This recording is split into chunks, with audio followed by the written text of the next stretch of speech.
Okay, here we are at Opel Engineering looking at the Hurricane Superbird 446 pack. And thought I'd go through it real quick. I talked to Ted, who runs the establishment, and he told me the lowdown on what all happened with this. So, they pulled the engine apart after it had been sitting in the salt water, and they pulled it out. And when he looked at it initially, the engine actually looked pretty good. He's like, oh, it's actually not that bad. But when you started really getting into it, any place that there was two metals that interacted, and even if they were the same, like he said, the piston walls looked okay, but where the rings had sat, there was horrible corrosion. He had to go through and almost put 8 sleeves in this thing. Thankfully, he didn't have to do any. They were able to bore it out and clean it up. But this thing had been opened up before. The center carburetor wasn't the correct one. It was from, I think, an earlier 440 setup. And the funny thing is, the pistons in this thing were truck pistons. This is the numbers matching original block from the car, but basically that's it. The intake's original, the outer carbs, he's had to go through them, and whoever had worked on it had put on those blocks, that go like between the bowl and the carburetor body. They're they're for the jet plates, and they had legitimately dissolved in the salt water. He said they were absolute junk when they went through it. But now he went through the engine from top to bottom, and you'll see here in a second the dyno run we made. And I'm not going to ruin the surprise, but it's right where it should be for a stock 446 pack engine.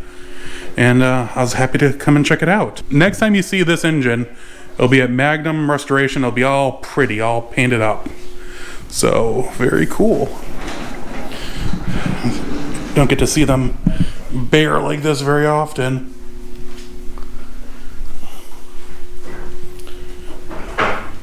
See if I can get the VIN number on the side. I can't get to it really. May start on there for now. Very cool.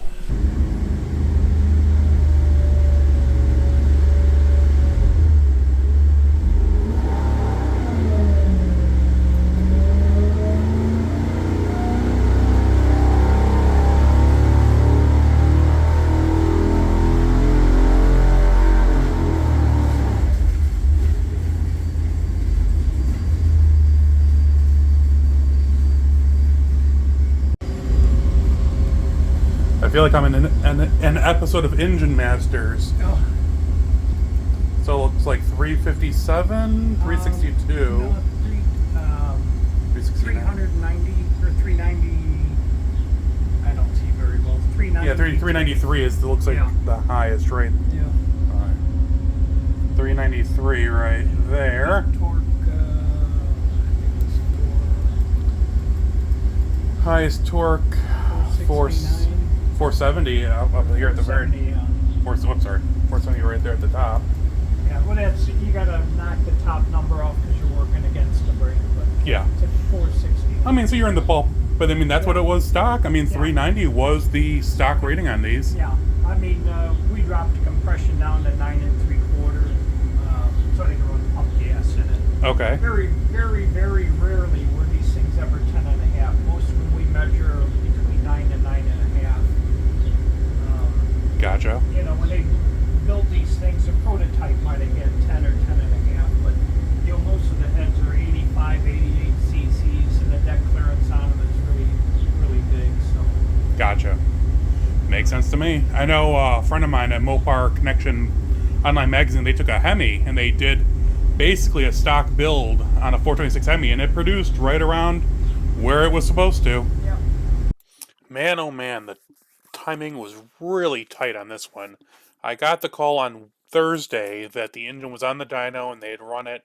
And by the time I had called them on Ted at Opel Engineering on Friday, they were done with it. They had tuned it. It was running great, and they were about to pull it off. So Monday morning at 8 a.m., I was at Opel Engineering documenting them running the engine.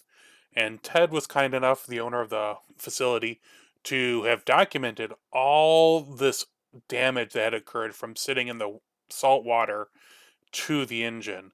Fortunately enough, they're experts and they were able to go through and fully rectify any issues that were in the engine from either the previous build, the rust that had come in from the salt water.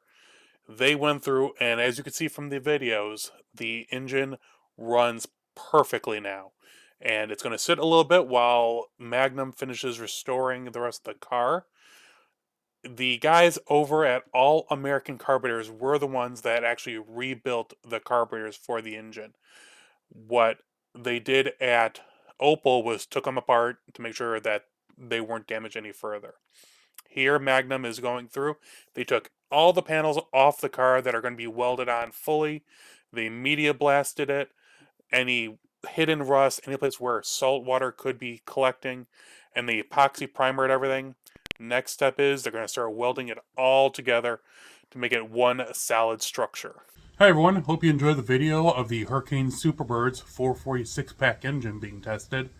That was really cool to see, to say the least, because I hadn't been in a dyno room like that in a long time, especially one as nice as the one at Opel's. If you have any comments or questions on engines, you could always give them a call or drop them a line. They are online. But I'm off to Wisconsin, literally. I just about to leave. I just threw everything in the car. And Wisconsin this weekend. Next weekend is the Illinois Railway Museum car show on Sunday. And then the weekend after that is Roadkill Nights, I believe. So I'll keep you all up to date. Next video should be back to that junkyard in Tennessee with a very special Chevrolet, to say the least. Otherwise, I'll talk to you all soon. Stay safe.